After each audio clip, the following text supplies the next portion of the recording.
ಹಾಗಾಗಿ ನಾವು ಯಕ್ಷಗಾನ ಮಾತ್ರ ಉಳಿದಿರೋದು ಅಂತ ಹೇಳಿ ಯೋಚಿಸಿ ಯಕ್ಷಗಾನವನ್ನೇ ಆಯ್ಕೆ ಮಾಡಿಕೊಂಡಿದ್ದು. ಅದು ಮೊದಲ ಬಾರಿಗೆ ನಮ್ಮ ವೇದಿಕೆಯಲ್ಲೇ ನಡೆದರೆ ಹೆಚ್ಚು ಸೂಕ್ತ ಅಂತೇಳಿ ಅನ್ನಿಸ್ತು. ಹಾಗಾಗಿ ಈ ಒಂದು ಯಕ್ಷಗಾನ ನಡೀತಾ ಇದೆ.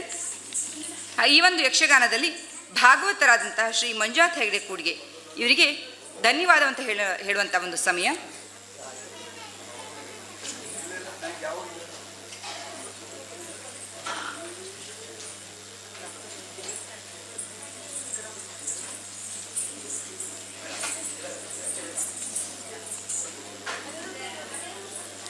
ಹಾಗಾಗಿ ಶ್ರೀ ಮಂಜುನಾಥ್ ಹೆಗಡೆ ಹಾಗೂ ಅವರ ಶ್ರೀಮತಿಯವರು ಕೂಡ ವೇದಿಕೆಗೆ ಬರಬೇಕು ಅಂತ ಕೇಳ್ಕೊತೀವಿ.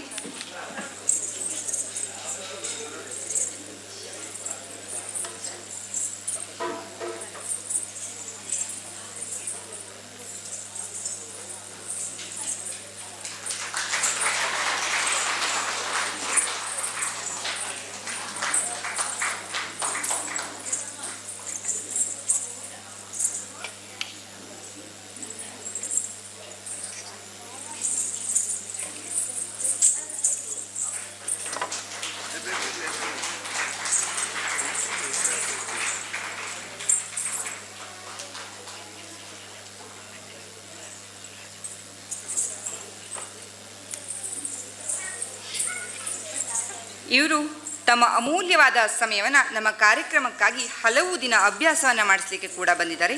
ಜೊತೆಗೆ ಇವತ್ತಿನ ಕಾರ್ಯಕ್ರಮದ ಭಾಗವತಿಯನ್ನು ಕೂಡ ಉತ್ತಮವಾಗಿ ನಡೆಸ್ಕೊಡ್ತಾ ಇದ್ದಾರೆ. ಹಾಗಾಗಿ ಅವರಿಗೆ ನಮ್ಮೆಲ್ಲರ ಪರವಾಗಿ ತುಂಬು ಹೃದಯದ ಧನ್ಯವಾದಗಳು.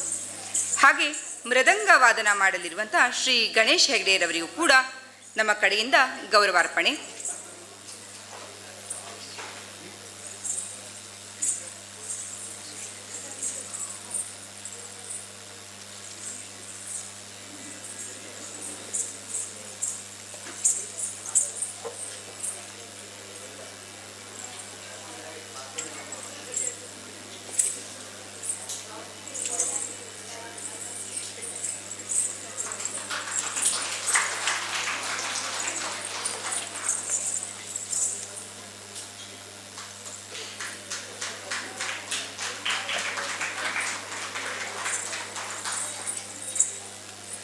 ತಮಗೂ ಕೂಡ ತುಂಬು ಹೃದಯದ ಧನ್ಯವಾದಗಳು. ಹಾಗೆ ಚಂಡೆ ವಾದನ ಮಾಡಿದಂಥ ಶ್ರೀ ನಾರಾಯಣ್ ಕುಮಾರ್ ಅವರಿಗೆ ನಮ್ಮ ಕಡೆಯಿಂದ ಗೌರವಾರ್ಪಣೆ.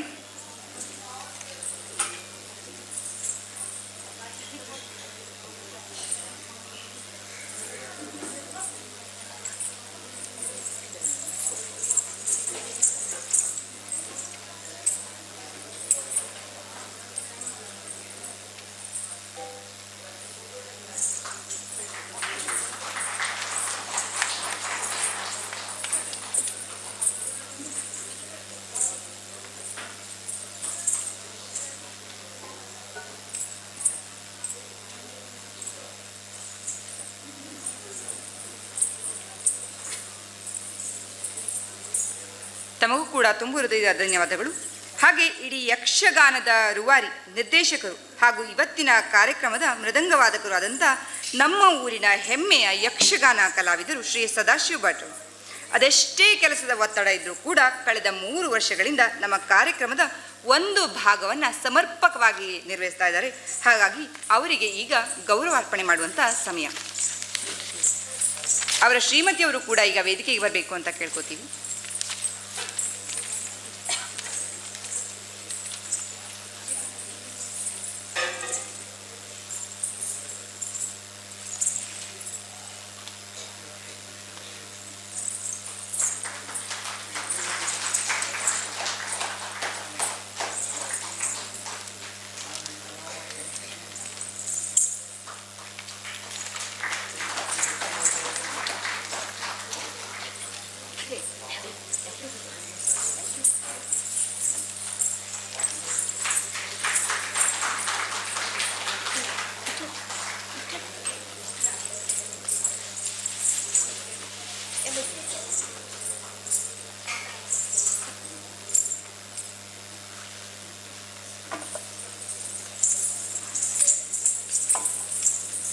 ಶ್ರೀ ಸದಾಶಿವರವರಿಗೆ ನಮ್ಮೆಲ್ಲರ ಕಡೆಯಿಂದ ತುಂಬು ಹೃದಯದ ಧನ್ಯವಾದಗಳು.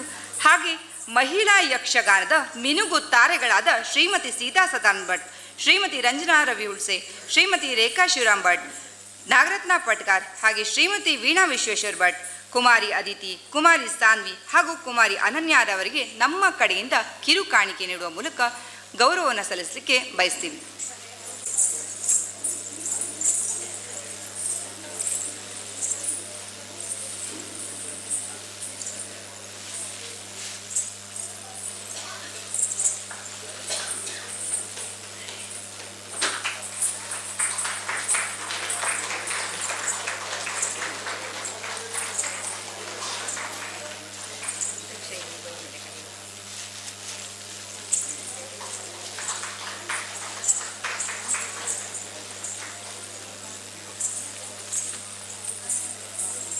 ಇನ್ನು ಯಕ್ಷಗಾನ ಮುಂದುವರಿಯುವುದು.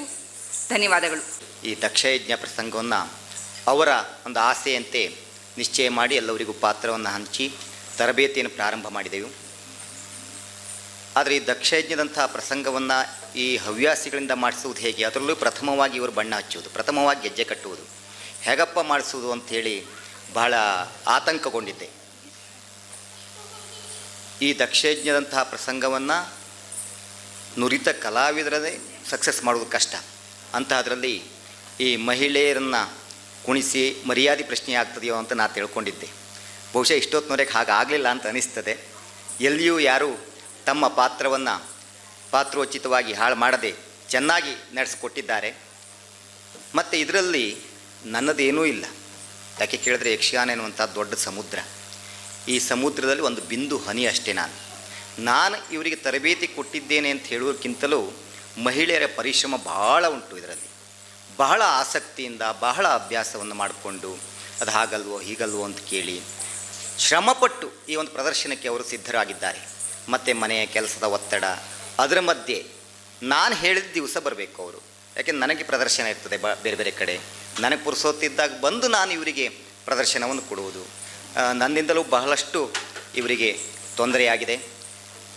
ಆದರೆ ಈ ನಾರಿ ನಿನಗಿದೋ ನಮನ ಎನ್ನುವಂಥ ಈ ಕಾರ್ಯಕ್ರಮದಲ್ಲಿ ಅರ್ಥಪೂರ್ಣವಾಗಿ ಈ ಯಕ್ಷಗಾನ ಪ್ರದರ್ಶನವನ್ನು ಅವರು ಇರಿಸಿಕೊಂಡದ್ದು ಬಹಳ ಸಂತೋಷ. ಯಾಕೆ ಕೇಳಿದರೆ ಯಕ್ಷಗಾನ ಇವತ್ತು ವಿಶ್ವವ್ಯಾಪಿಯಾಗಿ ಬೆಳೆಯುತ್ತಾ ಇರುವಂತಹ ಕಲೆ. ಈ ಕಲೆ ಮನೆಯಲ್ಲಿಯೂ ಸಹಿತ ಬೆಳಗಬೇಕು. ಇದು ಗಂಡು ಕಲೆ ಅಂತ ಹೆಸರು ತೆಗೆದುಕೊಂಡಿದೆ. ಗಂಡು ಕಲೆ ಎನ್ನುವುದಕ್ಕೆ ಗಂಡಸರಷ್ಟೇ ಮಾಡಬೇಕು ಅಂತ ಅರ್ಥ ಅಲ್ಲ. ಅದು ಗಂಡು ಎನ್ನುವುದಕ್ಕೆ ಗಂಡಸರ ಒಂದು ಆರ್ಭಟಿ ಅಂತ ಹೇಳಿ ಬರ್ತದೆ. ಒಂದು ಈ ಭರತನಾಟ್ಯ, ಕಥಕಳಿ ಇದೆಲ್ಲ ಹೆಂಗಸರು ಮಾಡುವಂಥದ್ದು. ಯಕ್ಷಗಾನ ಗಂಡಸರು ಆ ಒಂದು ಗಟ್ಟಿತನವನ್ನು ಕೇಳ್ತದೆ ಈ ಯಕ್ಷಗಾನ ಕಲೆ. ಇಂತಹದ್ದನ್ನು ಹೆಂಗಸರು ಮಾಡಲೇಬಾರ್ದು ಅಂತಲ್ಲ, ಹೆಂಗಸರು ಪಾಲ್ಗೊಳ್ಬೋದು. ಆದರೆ ಈ ಯಕ್ಷಗಾನ ಕಲೆ ಶಿರೋಭೂಷಣ, ಕಿರೀಟ ಇತ್ಯಾದಿ ಇತ್ಯಾದಿ ಮರದ ಎಲ್ಲ ಸಾಮಾನುಗಳು ಇರ್ತದೆ. ಅದನ್ನೆಲ್ಲ ಕಟ್ಟಿಕೊಂಡು ಕುಣಿಬೇಕು. ಬಹಳ ಕಷ್ಟ ಆಗ್ತದೆ ಹೆಂಗಸರಿಗೆ ಎನ್ನುವ ಕಾರಣಕ್ಕಾಗಿ ಗಂಡಸರಿಗಾಗಿ ಅಷ್ಟೇ ಮೀಸಲಾಗಿರಿಸಿದ್ದಾರೆ.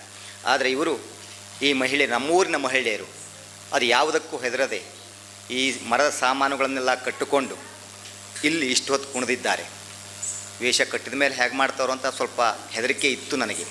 ಇಲ್ಲ, ಪ್ರಾಕ್ಟೀಸ್ನಲ್ಲಿ ಹೇಗೆ ಕುಣಿದಿದ್ದಾರೋ, ಎಷ್ಟು ಕುಣಿದಿದ್ದಾರೋ ಹಾಗೆ ವೇಷ ಕಟ್ಟಿಕೊಂಡು ಅಷ್ಟೇ ಕುಣಿತಾ ಇದ್ದಾರೆ.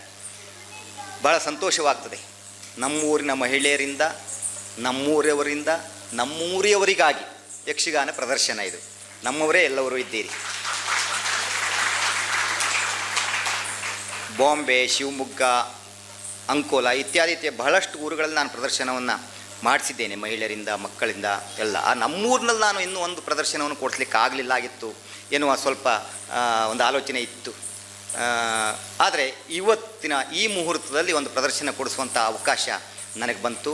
ಹಾಗಾಗಿ ಈ ನಾರಿ ನಿನಗಿದೋ ನಮನ ಎನ್ನುವ ಈ ಕಾರ್ಯಕ್ರಮದ ಎಲ್ಲ ಸಂಘಟಕರಿಗೆ ಹಾಗೂ ಪ್ರದರ್ಶನವನ್ನು ಕೊಡ್ತಾ ಇರುವಂತಹ ಮಹಿಳೆಯರಿಗೆ ಅಷ್ಟೇ ಅಲ್ಲ, ನಮ್ಮೂರಿನ ಎಲ್ಲ ಪ್ರೇಕ್ಷಕ ಬಂಧುಗಳಿಗೆ ಮತ್ತೊಮ್ಮೆ ಹೃದಯಪೂರ್ವಕವಾಗಿ ವಂದಿಸಿಕೊಳ್ತಾ ಇದ್ದೇನೆ. ಯಕ್ಷಗಾನಂ ಗೆಲ್ಗೆ, ಯಕ್ಷಗಾನಂ ಬಾಳ್ಗೆ.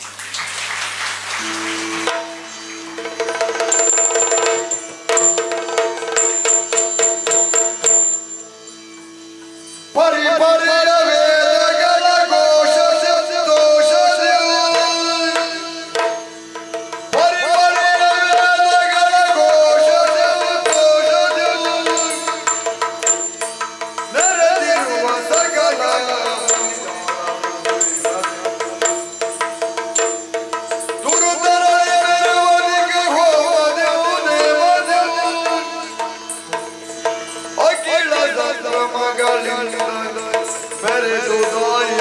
ಶಾಲೆ ಬೆರೆದುದ ಯಜ್ಞಶಾಲೆ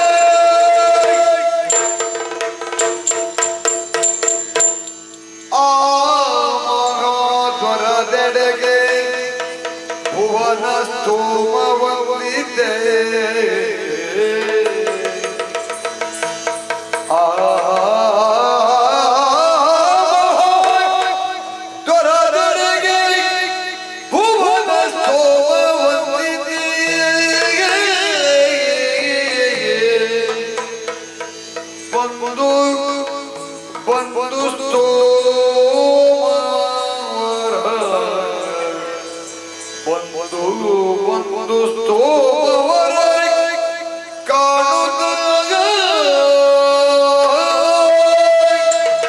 ರಜತಾದ್ರಿಯಿಂದ ನೇರವಾಗಿ ಹೊರಟು ಬಂದಿದ್ದೆ ಪ್ರಾಚೀನ ಬರ್ಹಿಗೆ.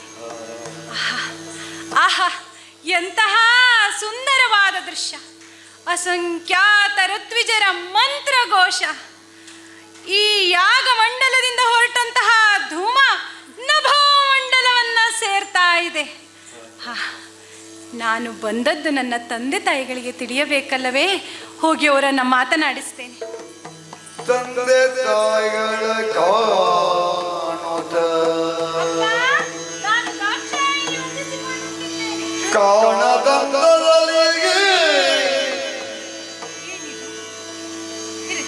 ಅಮ್ಮನನ್ನ ಮಾತನಾಡಿಸ್ತೇನೆ. ಅಮ್ಮ,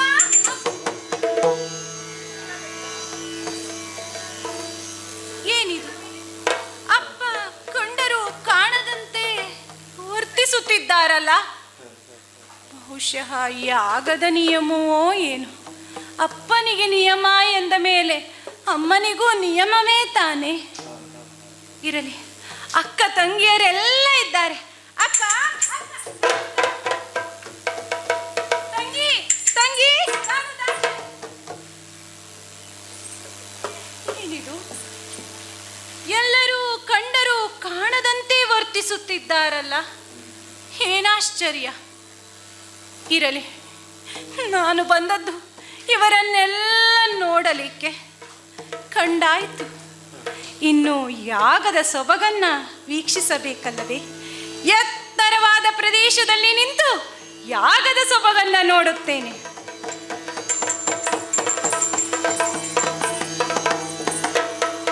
ಯಾಗದ ಸೊಬಗ ವೀಕ್ಷಿಸುತ್ತ ಜಗನ್ಮಾತೆ ಇಂದ್ರಾಯ ಅಗ್ನಿಯ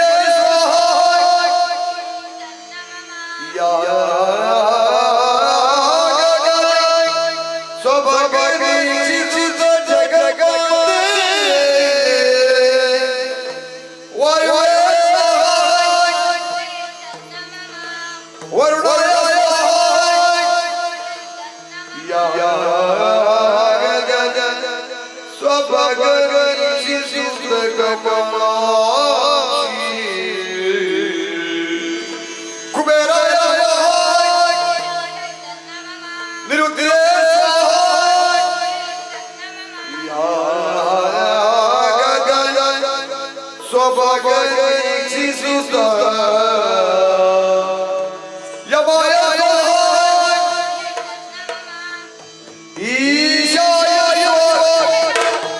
What?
ಇದನ್ನೆಲ್ಲ ತಿಳಿದು ನನ್ನ ತಂದೆ ಯಾಕೆ ಹೀಗೆ ಮಾಡಿದರು? ನಾನು ತವರಿಗೆ ಹೋಗ್ತೇನೆ ಎಂದು ಹಠ ಮಾಡಿದಾಗ ನನ್ನ ವಲ್ಲಭನಾಡಿದ ಮಾತು, ಬೇಡ ದಾಕ್ಷಾಯಿಣಿ ಬೇಡ, ಆಮಂತ್ರಣವಿಲ್ಲದಡಿಯಲ್ಲಿ ಹೋದರೆ ಅವಮಾನ, ಕಟ್ಟಿಟ್ಟ ಬುದ್ಧಿ ಎಂದು. ಆದರೆ ನಾನೇನು ಮಾಡಿದೆ? ಪತಿಗಳ ಮಾತನ್ನು ಧಿಕ್ಕರಿಸಿ ಬಂದು ಅವಮಾನವನ್ನ ಅನುಭವಿಸಿದೆ. ನನ್ನಪ್ಪನಿಗೆ ಈ ಬುದ್ಧಿ ಯಾಕೆ ಬಂತು? ನಾನು ಈ ಲೋಕಕ್ಕೆ ಪಾಠವಾಗಿ ಹೋದೆ. ನನ್ನ ತವರು ಎಲ್ಲಿಯ ತವರು, ಎಲ್ಲಿಯ ತಂದೆ? ಮಗಳ ಬದುಕನ್ನೇ ನಾಶ ಮಾಡಿದ ಈ ದಕ್ಷ ಹತ್ತ ಹಠ ಮಾಡಿ ಗಂಡನ ಮನೆಯನ್ನ ಬಿಟ್ಟು ಬಂದೆ. ಗಂಡನ ಮನೆ ಇಲ್ಲದ, ತವರು ಮನೆಗೆ ಸಲ್ಲದ ಹೆಣ್ಣಿಗೆ ದಾರಿ ದೇಹತ್ಯಾಗ.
ನೀನು ಕೆಡುವುದರ ಜೊತೆಗೆ ಯಜ್ಞವನ್ನು ಕೆಡಿಸಿದೆ ಪಾಪಿ. ನನ್ನ ಗಂಡ ನಿಮ್ಮನ್ನೆಲ್ಲ ನೋಡಿಕೊಂಡು ಇನ್ನ ಗಂಡ ಏನು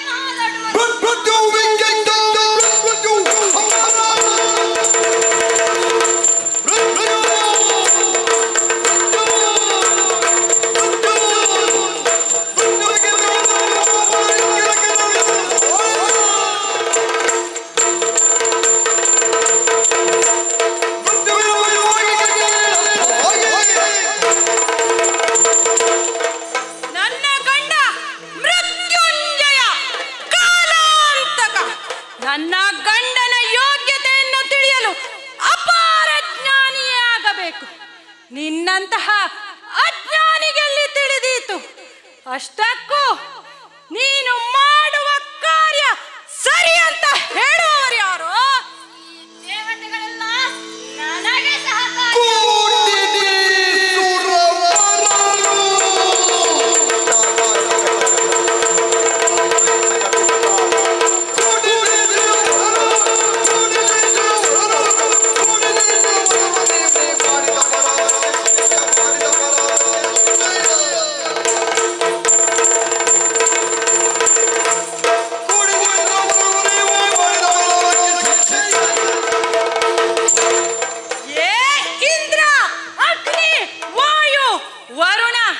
ನಿಮಗೆಲ್ಲ ಶಿಕ್ಷೆ, ಕಟ್ಟಿಟ್ಟ ಬುದ್ಧಿ.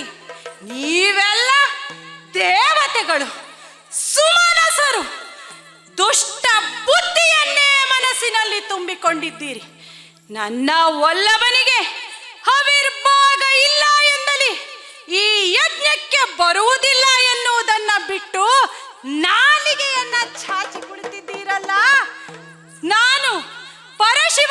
ಸತಿ ಎಂಬುದನ್ನು ಮರೆತು ಅವಮಾನದಿಂದ ಬಿದ್ದು ಹೊರಳಾಡುವಾಗ ಕೈ ತಟ್ಟಿ ಕೇಕೆ ಹಾಕಿ ನಕ್ಕಿರಲ್ಲ ನನ್ನ ಗಂಡ ನಿಮಗೆಲ್ಲ ತಕ್ಕ ಶಾಸ್ತಿ ಮಾಡ್ತಾನೆ.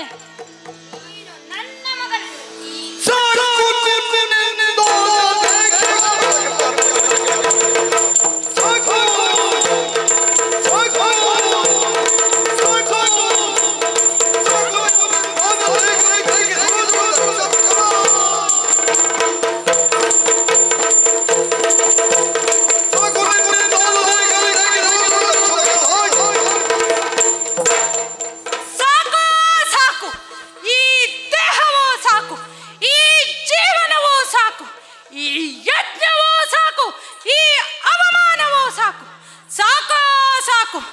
ಪಿನಾಕಿಯ ಅರ್ಧ ಶರೀರೆಯಾಗಿ ಬಾಳಬಲ್ಲೆನೇ ಹೊರತು ತಕ್ಷಣ ಮಗಳು ದಾಕ್ಷಾಯಿಣಿಯಾಗಿ ಬಾಳಲಾರೆ.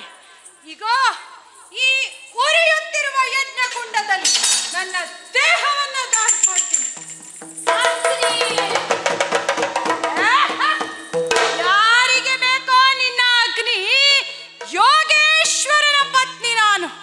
ನನ್ನಲ್ಲಿಯೇ ಯೋಗಾಗ್ನಿ ಇದೆ. ಆ ಅಗ್ನಿಯಿಂದ ದಹಿಸಿಕೊಳ್ಳುತ್ತೇನೆ. ಶಿವನೇ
ಈ ಶತ್ರುವನ್ನು ಕೆಣಕಿದವರು ಲೋಕದಲ್ಲಿ ಯಾರು ಉಳಿಯಲು ಸಾಧ್ಯವಿಲ್ಲ.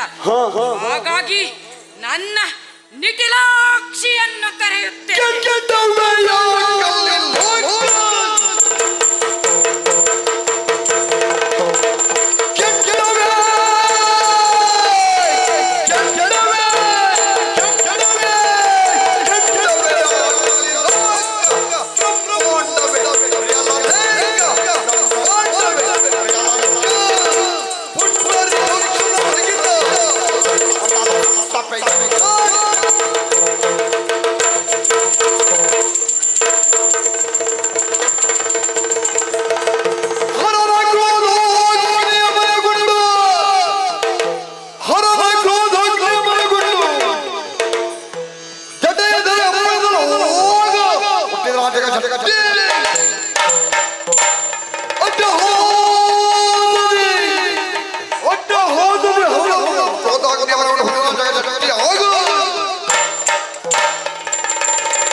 ನನ್ನ ಸ್ಪರ್ಶ ಮಾತ್ರದಿಂದಲೇ ನಿನ್ನ ಹಸಿವು ಬಾಯಾರಿಕೆಯನ್ನು ನೀಗಿಸಿದ್ದೇನೆ. ಆಗಲೇ ಅಪ್ಪ.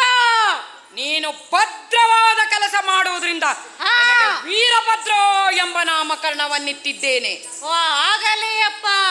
ನಿನ್ನ ಕೆಲಸವೇನೆಂದು ಗೊತ್ತೋ?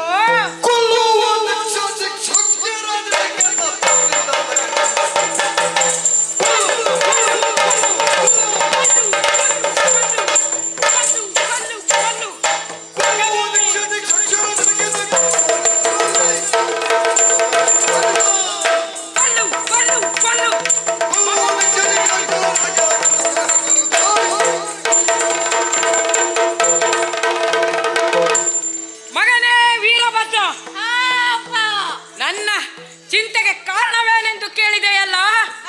ನಿನ್ನ ತಾಯಿ ದಾಕ್ಷಾಯಿಣಿಯು ತಂದೆಯ ಮನೆಗೆ ಯಾಗಕ್ಕೆಂದು ಹೋದವಳು ನನಗೆ ಸರಿಯಾದ ಮನ್ನಣೆ ಸಿಗಲಿಲ್ಲವೆಂದು ಅಲ್ಲೇ ಸುಟ್ಟು ಕಟ್ಟಳಾಗಿ ಹೋದಳು ಕಂದ.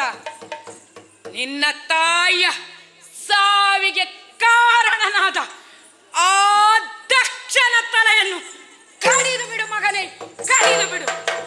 ಅವನ ಚಿರವನ್ನು ಚಂಡಾಡಿ ಬಿಡು ಮಗನೇ. ಅವಳನ್ನು ಅವಹೇಳನ ಮಾಡಿ ನಕ್ಕಂತ ಎಲ್ಲ ದೇವತೆಗಳ ಸೊಕ್ಕನ್ನು ಮುರಿ ಮಗನೇ.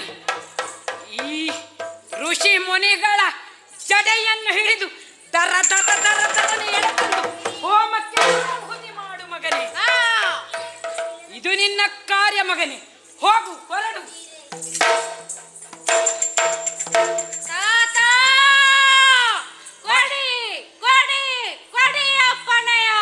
ತೆಗೆದುಕೋ ಮಗನೇ. ಹೋಗಿ ಅವರನ್ನೆಲ್ಲ ಸಂಹಾರ ಮಾಡಿ ನಿರೀಶ್ವರ ಯಾಗವನ್ನು ನಿಲ್ಲಿಸು.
ಸ್ವರೂಪಿಯಂತೆಯೇ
ಅದೆಷ್ಟು ಜನರ ರಕ್ತದ ಕುಳಿಯನ್ನ ಹರಿಸಿದೆ ನೀನು. ದಾನ ಧರ್ಮಾದಿಗಳೇ ನಡೆಯಬೇಕಾದಂತಹ ಜಾಗವನ್ನ ಅಪವಿತ್ರವಾಗುವಂತೆ ಮಾಡಿದೆಯಲ್ಲ. ಹೇಳು, ಯಾರು ನೀನು? ಯಾರಿಂದ ಕಳಿಸಲ್ಪಟ್ಟೆ? ಏಕೆ ಬಂದೆ?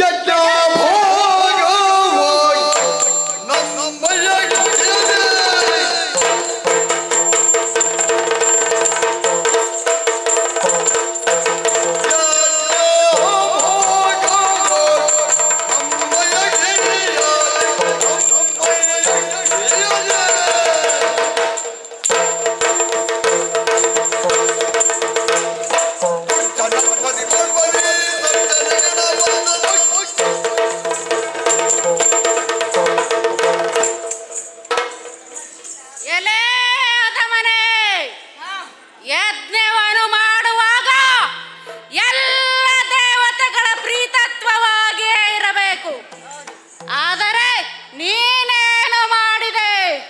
ಹರನನ್ನುಳಲು ನಿರೀಶ್ವರನ ಯಾಗ ಮಾಡಿ ನಿನ್ನ ಅಧಂಪತನವನ ನೀನೇ ತಂದುಕೊಂಡೆ. ಹರನಿಗೆ ಹಮ್ಮೆಸ್ಸು ನೀಡುವ ಯಜ್ಞ ಅದು ಯಜ್ಞವಲ್ಲ, ಮಾರಣ ಹೋಮ. ಹಾಗೆಂದು ನನ್ನ ತಾಯಿ ಇಲ್ಲಿಗೆ ಬಂದಾಗ ಅವಳನ್ನು ಹಂಗಿಸಿ ಭಂಗಿಸಿ ಅವಮಾನಿಸಿದೆಯಾ? ನನ್ನ ತಾಯಿಯ ಸಾವಿಗೆ ಕಾರಣವಾದೆಯಾ? ಮಗಳ ಸಾವಿಗೆ ಕಾರಣವಾದ ನೀನು ಅದಂ ತಂದೆ, ಬಾ ನಿನ್ನ ತಲೆಯನ್ನು ಕತ್ತರಿಸಿ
ಶಿರವನ್ನು ಕಡಿದಾಯಿತು.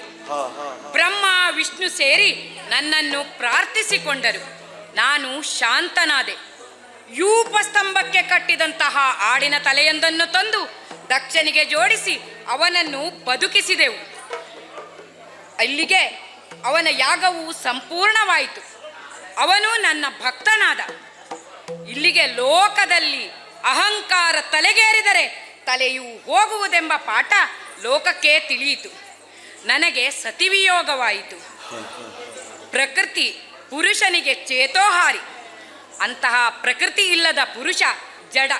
ಹಾಗಾಗಿ ನನಗೆ ಈ ಲೋಕದ ಗೊಡವೇ ಬೇಡವೆಂದು ದೀರ್ಘವಾದ ತಪಸ್ಸಿನಲ್ಲಿ ಕೈಗೊಳ್ಳುತ್ತೇನೆ. ಲೋಕಃ ಸಮಸ್ತಃ ಸುಖಿನೋ ಭವಂತು.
ಮನುಮಾತೆ ದೇವಿ ಪಾವನ ಚರಿತೆ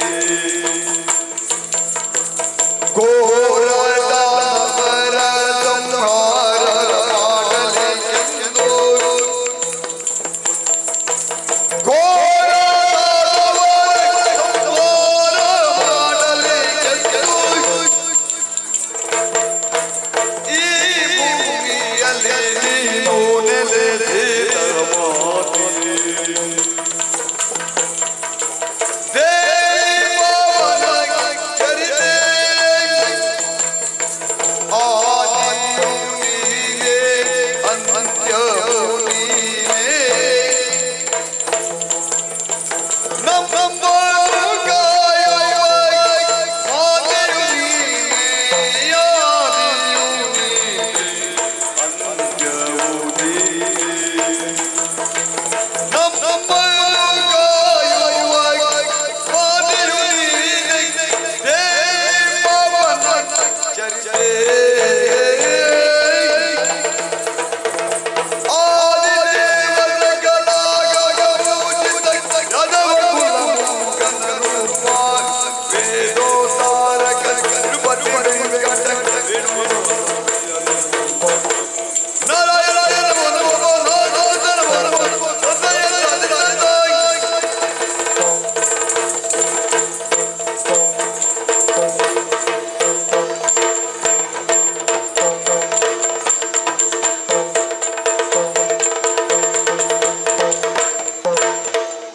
मंगलम भगवान विष्णु मंगलम जगत मंगलम देवकी नंदन मंगलम गरुड़ ध्वज मंगलम रामलिंगेश्वर